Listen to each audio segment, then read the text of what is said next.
Hi, I'm Steph from the Watch Hut, and here is our exclusive interview with your Grey ambassador, Ben Spies. How did you first get involved in motor racing? I first got involved with motorcycle racing because I went to a motocross race when I was, I think, 3 years old.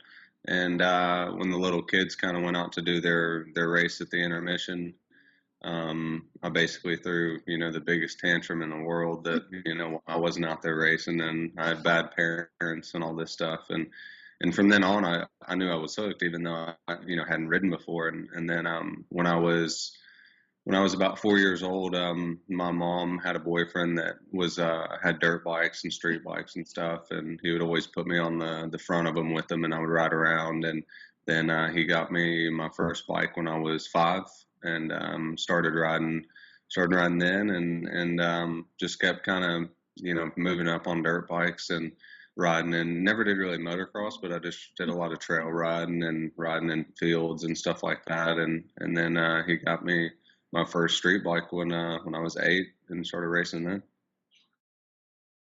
So, what's your proudest achievement so far in your racing career? Um, it's there's it's I've always had that same question, and they're 3 different series, and they were huge achievements for me, and the people that were with me, and I cannot say one because it's too difficult. GP is the biggest, most prestigious one for sure, and especially at Aston was huge. It was a track that I always grew up watching, so that was big for me. World Superbike was obviously huge in 2009. To be a rookie that year, to set as many records as we did, and to win the first championship in history for Yamaha was another big one. So that was huge. And then back in AMA when I was in America, it was a real special championship in 2007 because I had a huge rivalry with my teammate, very big rivalry, and it came down to the last point, last race of the season. Whoever won the championship, whoever won the race, won the championship, and we were able to do it. So that was there were 3 big ones, but it's hard to name one. That's fair enough. How is the season going with your new team? Because you've changed from Yamaha to Ducati. Yeah, it's this year's been really hard. There's no getting around that. I had a really bad injury in October last year, and it took the better part of almost 8 months to get over and to really heal from it. And then when we did come back, when I was healthy, I came back and had another crash and separated my left shoulder really bad. So we had 3 shoulder surgeries in less than a year, and it was really, really hard. But I have to say, Ducati as a team has been, really supportive.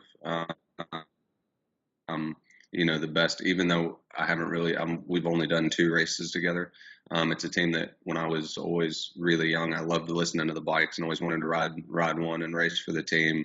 And as a company, they've been really good and one of the best companies, if not the best, for the amount of time I've been with them that I've worked with. So it's hopefully we can just move on and have better luck in the future. Fingers crossed. Do you have any plans to go back to Superbike World Championships at some point, or do you feel that that chapter is complete now that you've won that title? Yeah, I mean it's with what I've learned in racing, you can never say never. But now that I've kind of moved on to that, I never thought that I was gonna ever leave AMA. I never had ambitions to race in Europe and wanted to stay in the States, but we moved to World Superbike and then to GP. So I'm kind of always the one that I don't want to stay at like just a normal status. I want to keep moving on and pushing the envelope on everything. So, but things changed. I've wanted to stay with one manufacturer my whole career, and it wasn't my choice that didn't work out. It just things don't always work out like you want it to. But like I said, it's World Superbike. I love the people there, and I love the paddock and the series. But I think I have some unfinished business in GP, and I wouldn't say never, but I don't see it, right now on the horizon. You are known for your unique riding skills, where you point your elbows out. How did this come about? It actually came about in 2002. I remember it clear. It was a bike that I was on that I basically had no feel for the front end of the bike, the front tire, and I always felt like I was going to crash. And so I always had my elbows out, kind of trying to support the bike better, be ready for something, or I was just nervous, and it just kind of stuck with me. And that's how it started. And so I've got the nickname Elbows, and it's obviously my riding style is, I would say, enthusiastic and pretty aggressive for my personality off the bike. So it's pretty funny how that works. After your recent setback regarding your shoulder injury, can you tell us the difficulties with this and overcoming your really busy schedule? Yeah, it's really hard. I've had injuries in the past, and I've raced hurt before, and I've raced a day after breaking my hand in a few places, breaking my wrist, and a shoulder injury. What I found out is one of the hardest injuries to deal with, and especially the one I had to overcome, and it's difficult.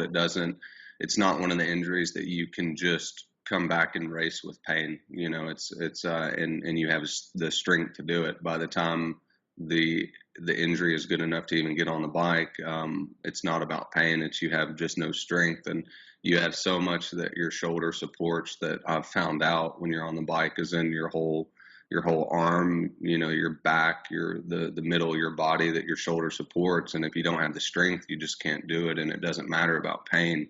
So that's one of the biggest problems that took so long for us to get back on the bike and take so long for a shoulder to heal. And it's been tough, but it's been a lot of rehab, and you find out who is really supporting you and who's still behind you. And I got to say, I've had a lot of people that really haven't gone anywhere, even though that we haven't been able to race, and we've had, a lot of setbacks and stuff like that. But we just continue to try to get healthy, and that's the number one goal right now, and then to come back strong.